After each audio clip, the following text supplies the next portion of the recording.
Hey everyone, welcome to today's how-to. I'm a guy called Joe and I'm going to show you how to set up a drop-down in Google Sheets.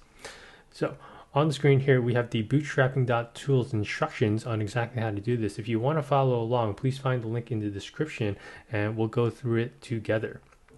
So first things first, here's an overview. What we're going to do is quickly just show you all the steps in which you can set up a drop-down within your Google Sheet.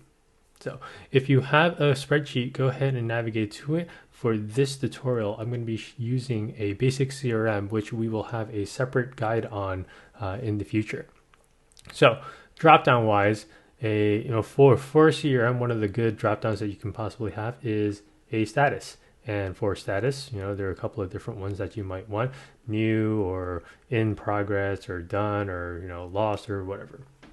So first things first, you're going to create the new column here. We'll just call this status and we'll put it to the end of our data set here.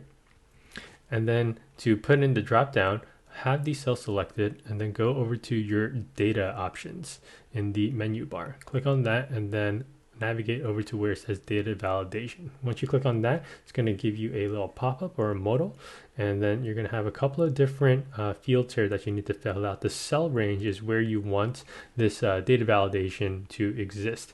So for us, we're actually going to want it to be the entirety of column J. So instead of doing just J2, we can just do J2:J. You can also alternatively click on the select data range and then just go ahead and click on the column letter, which will select the entire column.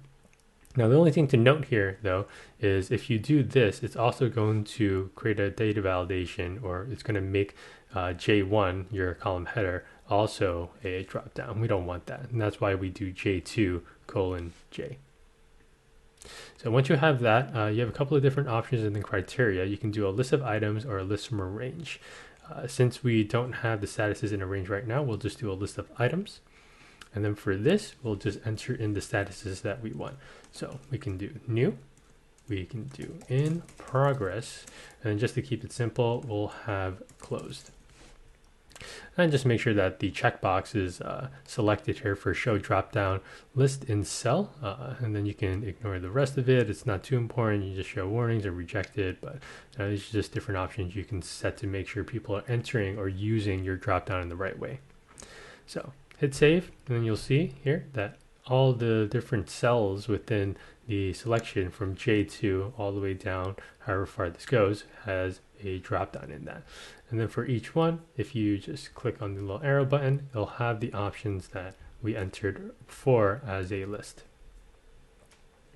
Alternatively, for anyone who's using it, if they start typing in, it'll autocomplete to the option that you have in there. It goes in progress, and then even if we put in closed, we'll have that.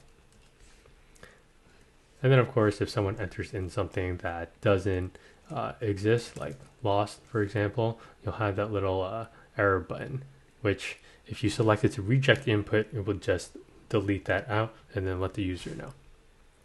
So that's it for this tutorial. If you want to give it a shot, please feel free to click the link in the description. If you do run into any issues or you have any questions about how this is set up or what the different various options do, feel free to reach out. You can submit a comment in the comments section and we'll respond as soon as we can. We're here to help, so I'll make sure to respond to everyone who has a question or a concern or leaves a comment.